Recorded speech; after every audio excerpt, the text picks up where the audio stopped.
Hope दोस्तों सब स्वस्थ होंगे और मस्त होंगे। सुबह सुबह का टाइम है दोस्तों, 4 बज रहे हैं। 4 बजे मेरे हस्बैंड ने आज हम सबको उठा दिया था और मैंने भी अलार्म लगाया हुआ था, लेकिन उन्होंने पहले उठा दिया। और होता है ना, जब कहीं जाना होता है तो नींद थोड़ी कम आती, लेकिन मेरे साथ ऐसा नहीं होता, मुझे अच्छी नींद आती। रात को अंडा कड़ी खा रही थी, लंब पसार होके हम सो गए थे। और सुस्ती भगाने के लिए सबसे पहले मैं फ़्रेश हुई, उसके बाद सीधे मैं नहा गई थी। सर मैंने नहीं धोया, तो हल्का फुल्का टचअप मैं कर रही हूँ। मेरा छोटा बेटा नहा रहा है, बड़ा बेटा दूसरे वाले कमरे में है और गिरीश जी भी ना पैकिंग कर रहे हैं। छोटा छोटा काम होता है ना, जैसे बोतल भरना, बारीकी वाला काम, तो वो देखते हैं। तो सिंदूर लगा रही हूँ मैं और मुझे दिया जलाना है, इसलिए मुझे ना जल्दी जल्दी हो रही थी कि मैं फटाफट से ये सब करूँ और दिया जला लूँ। उसके बाद ना मुझे तसल्ली हो जाती है।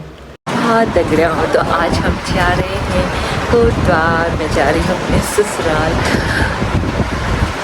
सुबह तैयारी हो चुकी है हमारी, सब नहा धो के गिरीश जी नहा रहे हैं और हिमगिरी वाली बस जाती है ना 5-5:30 बजे, 5:30 बजे।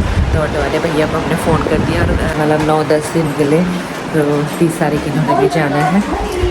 और नए दिन के साथ दिया जब हम जलाते हैं तो बहुत ही अच्छी वाइब्स आती हैं। तो सबसे पहला काम जो मैं करना पसंद करती हूँ ना दोस्तों, सुबह उठकर फ्रेश होकर नहा धोकर दिया ही जलाना पसंद करती हूँ। उसके बाद मैं सारे काम करती हूँ। तो ऑलमोस्ट तैयारी हमारी हो चुकी, गिरीश जी भी नहा गए हैं। और दोस्तों जो रेगुलर मेरे व्यूवर्स हैं, जो मेरे मित्र हैं, मेरी वाईटी फैमिली, उनको मैं बता दूं कि जैसे वो देख रहे हैं कि सामान अभी तो हम लोगों ने अनलोड किया था, इसको लगाया था और पैक हो रखा है, जैसे कि आप हौच पौच देख रहे हैं। किसी कारणवश दोस्तों हम ये घर छोड़ रहे हैं, कोई ऐसा इशू नहीं है कि मकान मालिक की तरफ से या घर की वजह से कोई और इशू है, जो मैं आने वाले दिनों में जब मैं कोटद्वार से आ जाऊंगी तो संक्षेप में आपको बताऊंगी। तो अभी हमारा ऑटो आ गया है और इतने कम कपड़े करते करते, मतलब कि ये कम करो वो कम करो, फिर भी देखो 8-9 दिन के इतने ज़्यादा कपड़े हो जाते हैं। 4 हम हैं और कुछ सामान हमने घर छोड़ना है, जो 1-2 बैग हमने वो भी बना रखे हैं। तो सामान तो हो ही जाता है, तो सामान से क्या डरना। तो ऑटो ने ले जाना है, तो भर दिया हमने ऑटो और आगे से ले जाना है बस रे।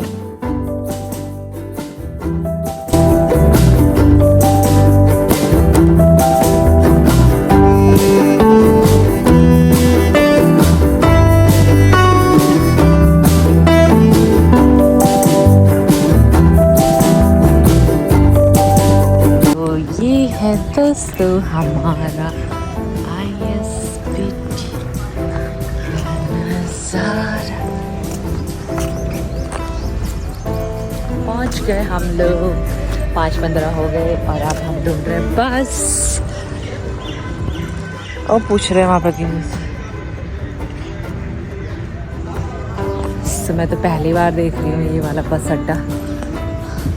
और इतनी हौच पौच होती है ना दोस्तों बस में बैठने के लिए, ट्रेन में बैठने के लिए, इसकी ना एक्साइटमेंट ही अलग होती है। तो इसके लिए बिल्कुल फटाफट आपकी एक्टिविटी होनी चाहिए, नहीं तो आपकी बस छूट जाएगी, सीट नहीं मिलेगी। तो फ़िलहाल तो हमने यहाँ पे ले ली है सीट। गिरीश जी ने चाय पिला दी मुझे और रश्मि आई है अपने बेटे को छोड़ने के लिए, वो कुछ दिन बाद आएगी कोटद्वार। तो 5 सीट हमने ली और ये है किराया। सो चलो अब हम चलते हैं आगे दोस्तों। और यहाँ पे जब मैं फुर्सत में बैठी होती हूँ, बाहर का नज़ारा देखती हूँ, तो मुझे ध्यान आता है। आज मुझे पता क्या ध्यान आ रहा था कि लड़कियाँ भी क्या होती है ना, शादी के बाद अपनी मम्मी पापा अपना घर भूल ही जाती हैं। बस याद रहता है उनका ससुराल और ससुराल के रिश्ते। सच में मैं अगर अपनी बात करूँ तो मैं बिल्कुल भूल जाती हूँ अपनी घर गृहस्थी में। अभी मैं इतना बिज़ी हो गई हूँ कि अभी मुझे याद आता है कि मुझे मम्मी से मिलना है, शर्मिला से मिलना है, मतलब अपने घर भी जाऊँगी क्योंकि मेरा मायका ससुराल भी यही है ना, कोटद्वार में। और लाइफ में हमको ऐसे ही बिज़ी रहना चाहिए, मतलब किसी की याद कम आए, क्योंकि अकेले आना है अकेले जाना है दोस्तों। और पहुंच गए हैं दोस्तों हम लोग कोटद्वार। ये है हमारा प्यारा सा टाउन कोटद्वार। और टाउन के अलग ही मज़े होते हैं। और जब अपने घर आने वाला होता है ना, तो खुशी अलग लेवल की होती है। तो सब एक्साइटेड।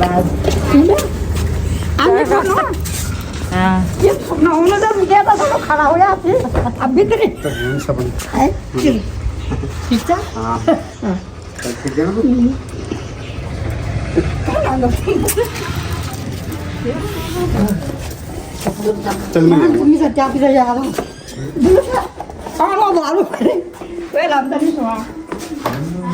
ये राम। और दोस्तों माँ बेटे का प्यार देखकर मुझे रियलाइज़ हो रहा था कि मैं भी दूसरे दिन अपनी मम्मी से ऐसे ही मिलूँगी। लेकिन क्या होता है ना दोस्तों, घर गृहस्थी में इतना बिज़ी हो जाती है लड़की की घर के काम। मुझे लगता है कि काम एक ऐसी चीज़ है जो सब कुछ भुला देती है। तो काम में अपने आप को इतना बिज़ी रखना चाहिए कि बस काम ही याद रहे। तो बस मैं अपने काम में इतना बिज़ी रहती हूँ, मतलब कि अपने दोनों बच्चों में, अपने परिवार में, तो मुझे ना ज़्यादा याद नहीं आती सच में। लेकिन ज़्यादा जो समय रहता है ना दोस्तों, वो मेरा काम पे ही होता है। चाहे मैं काम ना करूँ, लेकिन कुछ ना कुछ ऐसा करती रहती हूँ जिसमें मैं बिज़ी ही रहती हूँ। तो एक काम ही है जो हमको, माइंड हमारा फ्रेश रखता है, हमको फ्रेश रखता है। और मुझे लगता है कि ये हमारे लिए बहुत ही बेनिफिशियल होता है लाइफ को अच्छे से स्वस्थ तरीके से जीने के लिए। रिश्ते तो कभी सुख देते, कभी दुख देते रहते, फिर उनके बारे में सोचो। तो इस चीज़ से बचने के लिए शायद आप कह सकते हैं कि मैं काम में अपना ज़्यादा समय देना पसंद करती हूँ और मुझे अच्छा लगता है। और शायद मेरा ये नेचर भी है। रिश्ते बनाना मुझे बहुत अच्छा लगता है। जितना समय होता है मैं देती हूँ।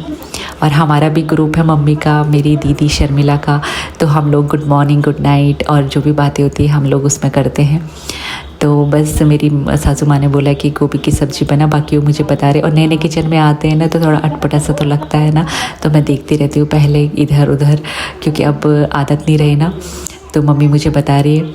और एक हंसी की बात बताती हूँ, मैंने नाश्ता वास्ता, और गोभी में ना कीड़े भी थे, सच में गोभी में ना कीड़े होते हैं। अच्छा हुआ मैं बातें करते करते उस पर भी ध्यान दे रही थी।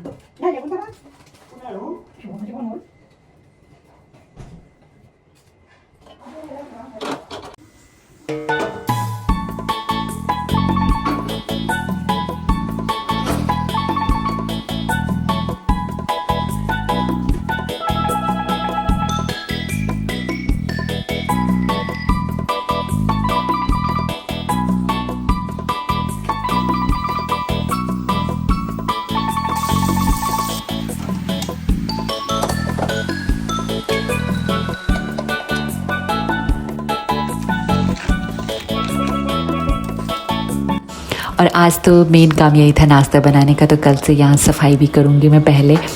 तो आज जो मेन काम था वही कर रही। और ये फ्रूट्स ना वहीं से लेके आए थे हम, ये ख़राब हो रहे थे, तो हमने कहा देखते हैं कुछ काम के होंगे तो काटेंगे इनको। तो मैं बना रही हूँ रोटी। और हंसी की एक बात जो मैं बता रही थी दोस्तों, मैंने सोचा कि मम्मी ने नाश्ता कर लिया, सासू माँ ने, तो मैं सिर्फ उनको पूछ रही थी, होता है ना कि मम्मी जी आप चाय पियोगे, तो मम्मी ने कहा अरे मैंने तो नाश्ता किया ही नहीं है। तो अच्छा हो दोस्तों मैंने पूछ लिया, वरना तो मम्मी बोलती कि मुझे इसने रोटी नहीं दी। तो ऐसी कॉमेडी भी हो जाती है। आज बहुत बड़ी कॉमेडी हो गई थी मेरे साथ सच में, क्योंकि होता है ना ट्रैवल में आके थोड़ा दिमाग सर चकराया होता है। तो मैंने कहा मम्मी ने कर लिया होगा, वैसे मम्मी का टाइम है, मम्मी देर से मतलब आराम से कर रही होती, देर से तो नहीं उठती, टाइम से उठ जाती है, लेकिन आराम से बुजुर्ग आदमी करते रहते ना पूजा पाठ ये वो करके। तो 11 साढ़े 11 बजे फिर दिन का तो मुझे लग रहा है नहीं खाते मम्मी, फिर रात को ही खाते होंगे। तो ऐसा उनका रूटीन चल रहा होता है। तो इस बात पे मुझे बहुत हंसी आ रही थी। ऑलमोस्ट मेरा नाश्ता बन गया है और 9:30 बजे हम पहुँच गए। और ये बन गई है रोटी। रोटी बन गई है। टाइम भी हो गया, 10:30 हो जाएंगे, 11 बज गए होंगे मुझे नाश्ता बनाते। और ये है रोटी और इतना सा बच गया। और ये मैंने चाय रखी है, चाय बना रही हूँ मैं, इसमें घी लगा रही हूँ मैं थोड़ी सा रोटियों में। और सफ़र का पता नहीं चला और लंच बनाने का टाइम हो गया, तो हम करते हैं ब्रेकफास्ट दोस्तों। तो यहाँ का ये है पहला वीडियो पहुँचने पर दोस्तों। आई होप दोस्तों आपने वीडियो एंजॉय किया होगा। और ये है मेरी सासू माँ का कमरा और ये ले जा रही हूँ मैं नाश्ता। और मम्मी मुझे बता रही है कि इतना लाना, तो मैंने उनके लिए दूध और पत्ती मिलाई, मतलब दूध और पानी और पत्ती मिलाई थी, थोड़ी सी चाय पत्ती चीनी। और अपने लिए चाय तो मैंने पहले ही बना दी थी। तो 2 रोटी वो खा रही हैं, कभी 3 खाते हैं, तो बस अब हम कर रहे हैं दोस्तों। आई होप दोस्तों आपको वीडियो एंजॉयफुल लगा होगा। सो मिलती हूँ नेक्स्ट डे।